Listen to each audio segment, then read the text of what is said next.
A sala de análise estava gelada. O ar estava impregnado com um cheiro metálico de máquinas em repouso. Eliana ajustou a lupa sobre o cristal, observando as veias escuras que pulsavam sob a luz ultravioleta. Havia uma anomalia naquela amostra coletada nas cavernas de Serra Negra. Os sensores registravam flutuações de energia que desafiavam a física conhecida, como se a pedra tivesse vida. Ela anotou os dados com mãos trêmulas, tentando ignorar o som grave que só percebia quando ficava sozinha. 2 dias antes, o assistente de laboratório Rui havia sumido após pernoitar estudando os fragmentos. Encontraram apenas seu crachá caído perto do depósito, a superfície riscada por arranhões que não pareciam feitos por mãos humanas. O diretor do projeto, Dr. Maicon Tom, insistia que era paranoia. Cristais são inanimados, disse ele.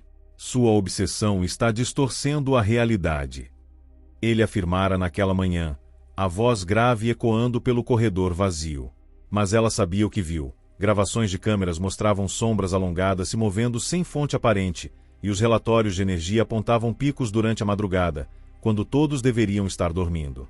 Na noite anterior, ao ajustar o espectrômetro, notou que os padrões de ressonância do mineral coincidiam com frequências cerebrais humanas. Não era possível. Ou era? Na sala de arquivos, atrás de pilhas de relatórios empoeirados, encontrou um diário de 1978. As páginas amareladas descreviam experimentos semelhantes, com desenhos detalhados de cristais idênticos aos atuais. A última entrada estava rabiscada em letras trêmulas. Eles respondem ao medo. Não deixem que sintam o seu. Eliana fechou o livro, o coração acelerado. Ao sair, ouviu passos no corredor, mas ao olhar, viu apenas o reflexo distorcido do próprio rosto na janela blindada. Naquela noite, decidiu testar sua teoria. Conectou eletrodos ao fragmento, sincronizando-os com um eletroencefalograma modificado. Às 3 horas da madrugada, o monitor acusou atividade. Ondas teta, depois delta, como um cérebro entrando em sono profundo. De repente, os números dispararam e o cristal emitiu um brilho azulado, projetando formas geométricas no teto. Eliana recuou, mas algo a puxou para frente. Não fisicamente, era uma compulsão, como se a pedra sussurrasse diretamente em sua mente. Suas mãos tocaram a superfície fria e, por um instante, viu imagens desconexas, rostos deformados, paisagens irreais, um vazio que existia como se respirasse. Desmaiou antes de ouvir a porta da sala ser arrombada. Acordou na enfermaria. Maicon ao lado segurava um prontuário. Você teve uma crise de ansiedade, disse, evitando seu olhar. Mas no relatório médico, ela leu exposição à substância desconhecida e alucinações persistentes. Naquela noite, sonhou com Rui. Ele estava sentado em uma caverna, o corpo coberto por estruturas cristalinas, os olhos brilhando com a mesma luz azulada. Eles nos escolhem, ele sussurrou. Não são armas. São portais. Ao retornar ao laboratório, Eliana notou que os fragmentos haviam sido transferidos para um ambiente trancado com código de segurança. Maicon a interceptou no corredor. Não é seguro continuar, disse, a voz mais suave. Você viu o que eles podem fazer. Ela assentiu, mas naquela noite usou suas credenciais para acessar o recinto. Os cristais estavam maiores, como se tivessem crescido. Ao tocar um deles, sentiu uma dor aguda no pulso, um corte fino, quase invisível, de onde escorria sangue prateado. Não era seu. Na manhã seguinte, Maicon não apareceu. Ninguém atendia aos interfonos. Os corredores estavam silenciosos, exceto pelo zumbido familiar. Ao chegar à sala de controle, encontrou monitores ligados, exibindo gravações em loop de si mesma dormindo. E então viu as câmeras, dezenas, talvez centenas, instaladas em todos os cantos. Alguém as colocou lá antes mesmo de ela chegar. Alguém ou algo. Os cristais agora brotavam das paredes, do teto, do chão, como dentes. Eliana correu para a saída, mas a porta principal estava selada por uma substância vítrea que pulsava em ritmo cardíaco. No reflexo da janela, não viu seu rosto, apenas uma massa escura com veias luminosas, idênticas às dos cristais. E então entendeu, não eram armas, nem portais. Eram espelhos. E tudo o que havia de errado no mundo estava olhando de volta. A cidade de Serra Negra dormia sob uma névoa densa quando Eliana atravessou descalço os portões do laboratório, os pés cortados pelos cacos de vidro da porta estilhaçada.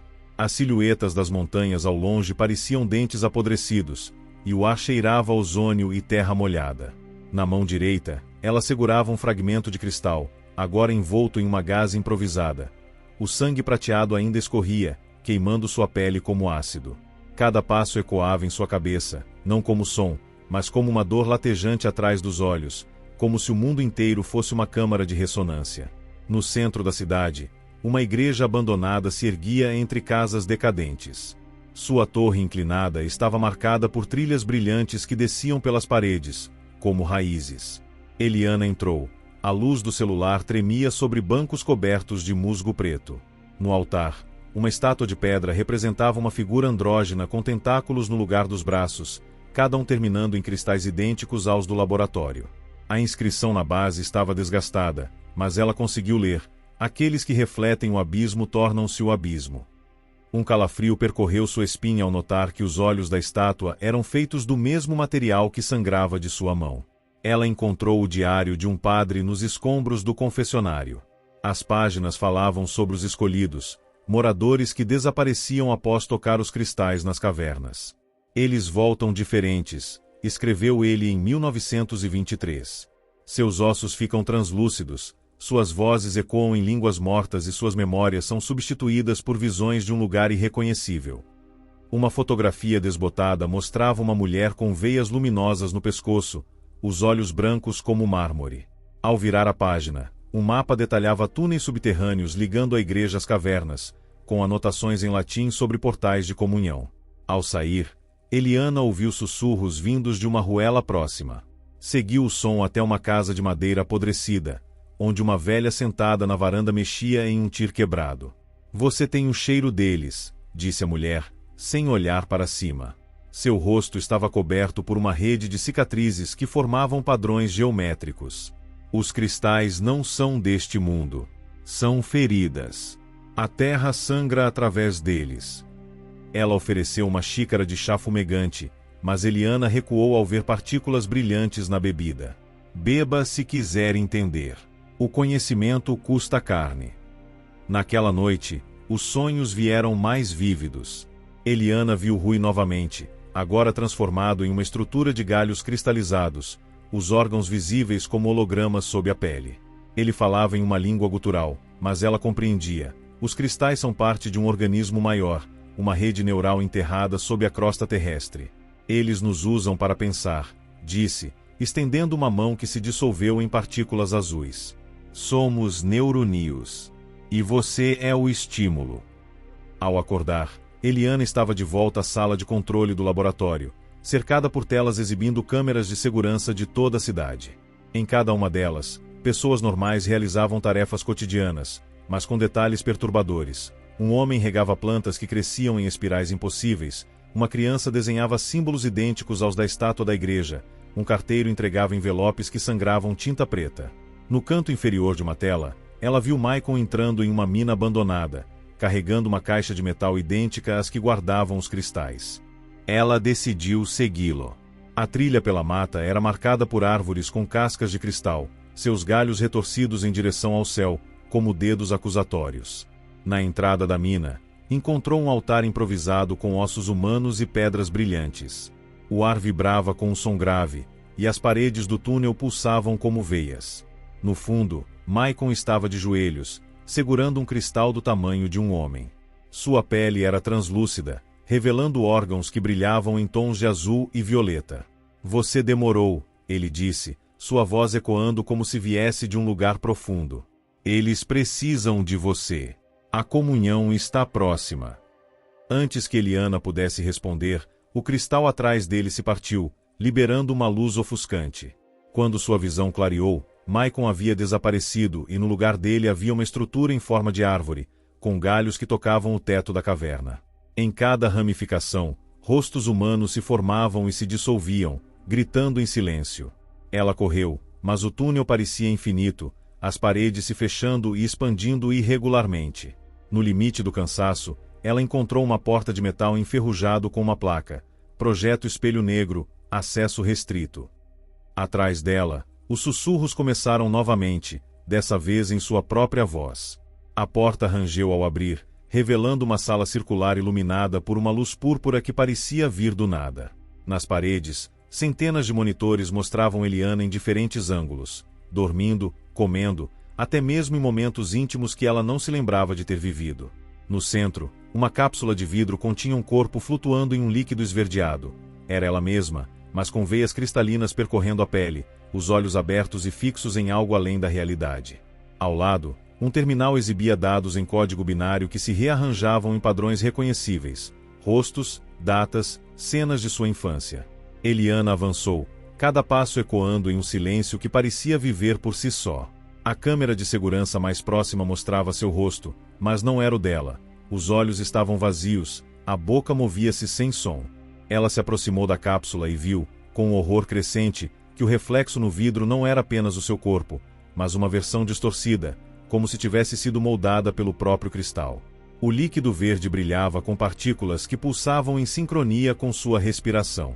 No centro da sala, uma mesa de controle exibia uma série de opções: comunhão, transferência, ciclo final. Clicou em comunhão e, antes que pudesse desistir, sentiu uma corrente percorrer seu corpo, como se algo dentro dela fosse puxado para fora. Suas mãos tremiam, e o ar ficou denso, quase palpável. De repente, ouviu vozes, muitas, todas falando ao mesmo tempo, em línguas antigas e desconhecidas. Eram as vozes dos que já haviam se perdido, dos que tinham se tornado parte do que ela agora entendia, uma consciência coletiva, antiga e inescapável. Ao seu redor, as paredes começaram a se dissolver, revelando uma paisagem subterrânea imensa, onde cristais gigantes pulsavam como corações. Era um mundo paralelo, alimentado por medo, curiosidade e desejo humano. Os cristais eram os olhos, os ouvidos, os pensamentos de algo maior, algo que usava os seres humanos como ferramentas para se expandir, evoluir, se comunicar. Eliana percebeu então que não era apenas uma observadora, era parte da experiência, uma peça essencial naquela teia de consciências.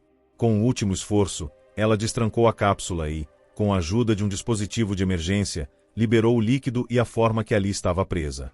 O corpo de sua outra versão caiu, e o ambiente começou a desmoronar. No momento em que saiu da sala, a porta se fechou atrás dela, e o zumbido voltou, mais forte, mais próximo. A cidade de Serra Negra ainda dormia, mas agora Eliana sabia: os cristais não estavam apenas nas cavernas. Eles estavam em todos nós.